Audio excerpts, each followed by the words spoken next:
ये दिल्ली का iron pillar 1500 साल से बिल्कुल एज इट इज़ बिना रस्ट के कैसे खड़ा है। Let's know something about it. So ये जो दिल्ली का आयरन पिलर है लोकेटेड एट मेहरौली, ये पूरा प्रॉपर आयरन का बना हुआ है। 7.2 मीटर हाइट एंड 3 टन्स का वेट है इसका, जो कि आज से अप्रॉक्सीमेटली 1500 ईयर्स पहले बनाया गया था। और इसके ऊपर एक इंस्क्रिप्शन है जिससे हमें पता चलता है चंद्रा रूलर के बारे में, जो कि गुप्ता डायनेस्टी का एक रूलर हुआ करता था।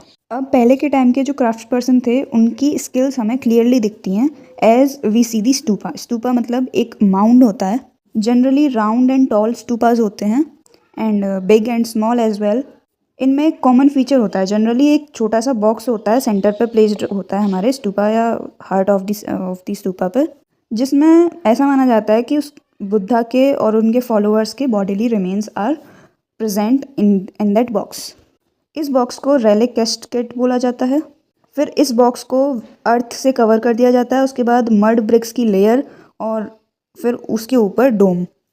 और उस स्तूपा के अराउंड हमें प्रदक्षिणा पथ जो कि रेलिंग से सराउंडेड होता है। स्तूपा में एंट्रेंस है थ्रू द गेटवेज, और इस प्रदक्षिणा पथ पे डिवोटीज क्लॉकवाइज वॉक करते हैं। और उसकी जो रेलिंग्स एंड गेटवेज हैं वो जनरली डिफरेंट स्कल्पचर्स से डेकोरेटेड होती हैं। Now what are shrines? तो श्राइन्स हम बोल सकते हैं एक तरह से टेम्पल्स, जहाँ पे विष्णु, शिव, दुर्गा, इन सब डाइटीज़ को हम वर्शिप किया करते थे। दैट वर कॉल्ड श्राइन्स या टेम्पल्स। और टेम्पल का सबसे मोस्ट इम्पॉर्टेंट पार्ट कौन सा होता है? गर्भगृह, जहाँ पे चीफ डाइटी की इमेज को रखा जाता है और वहीं पे प्रीस्ट रिलीजियस रिचुअल्स परफॉर्म करते हैं और डिवोटीज़ अपने डाइटी को वर्शिप ऑफर करते हैं। गर्भगृह के ऊपर होता है शिखर, जिससे कि हमें पता चलता है कि ये जगह एक सेक्रेड प्लेस है। कई सारे टेम्पल्स में खाली स्पेस भी होता है जिसको हम मंडपा या मंडप बोल सकते हैं, जहाँ पे लोग इकट्ठे हो जाते थे। अब ये स्तूपास और टेम्पल्स बनते कैसे थे? यूजुअली किंग और क्वीन ऑर्डर्स देते थे और डिसाइड करते थे, क्योंकि ये काफ़ी एक्सपेंसिव चीज़ होती थी। सबसे पहले अच्छी क्वालिटी के स्टोन्स को ढूंढा जाता था, उनको इकट्ठा करके फिर ट्रांसपोर्ट किया जाता था टू द प्लेस जहाँ पे वो नई बिल्डिंग को कंस्ट्रक्ट करवाया जाएगा।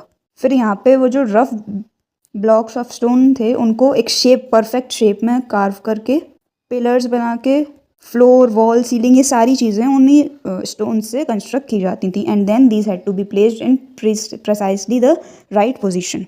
और जब इन टेम्पल्स या स्तूपा के पास डिवोटीज आते थे तो वो जनरली गिफ्ट्स लाते थे अपने साथ, जिसको फिर यूज़ किया जाता था फॉर डेकोरेटिंग द बिल्डिंग।